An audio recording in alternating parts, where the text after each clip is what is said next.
Anne asks, how do you easily find out if mobile users who abandon your form come back later and use the desktop to complete the task? A really good question. Cross-device and cross-instance tracking have been kind of a bear to track for a number of years. But the good news is that a lot of analytics tools, like Google Analytics, for example, are making that somewhat easier. The catch is that whatever analytics tool we're using has to be able to track across devices. It has to know that Chris on the mobile phone is the same as Chris on the desktop, is the same as Chris on the iPad, right?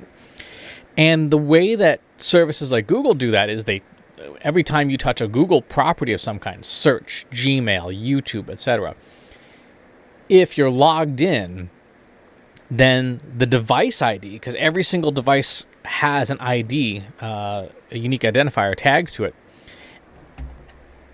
it is unified with your login. And then Google knows, hey, even though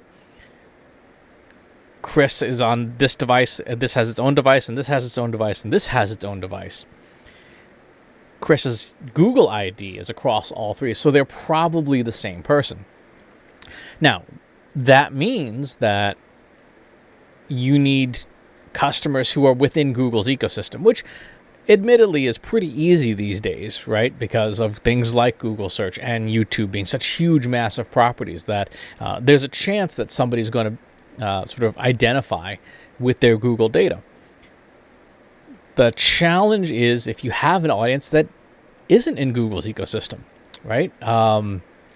There are some folks who are, for example, in the cybersecurity industry, who are understandably very, very reticent to share any information whatsoever with large tech companies. And so tracking those people, period, can be very, very difficult.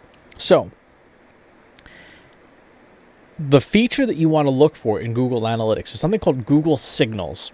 And this is something you have to enable. You have to go into Google Analytics and you look for it in your settings.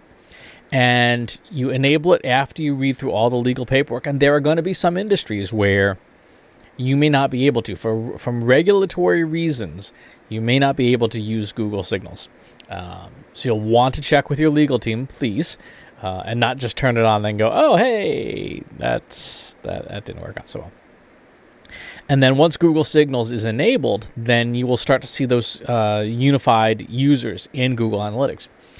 Remember, as with all things Google, nothing is ever retroactive, right? From the day you turn it on, you have better data, but it doesn't impact any previously collected data. And so I would talk to your legal team and get that turned on sooner rather than later. You don't need to do anything special other than turn it on. Google kind of handles the rest of it.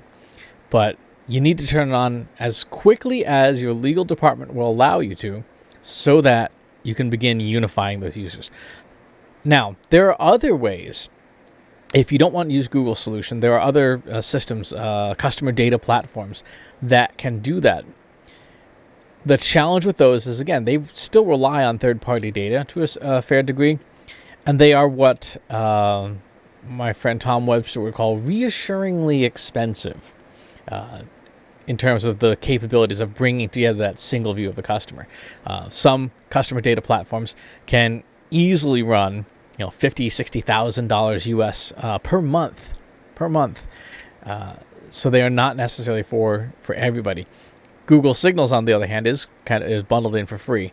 And even though you don't get unified data in a downstream system like a CRM, you at least get the view of it in Google Analytics. So that would be my suggestion, would be making sure that you use the systems and the tools that are available to try and figure out if that mobile user then came back on the desktop. And you can see that in Google Analytics. You can look at goal completions where somebody split across multiple devices. It's one of the built-in reports. So once you've got signals in place, then you're all good to go. It's a good question. Thanks for asking.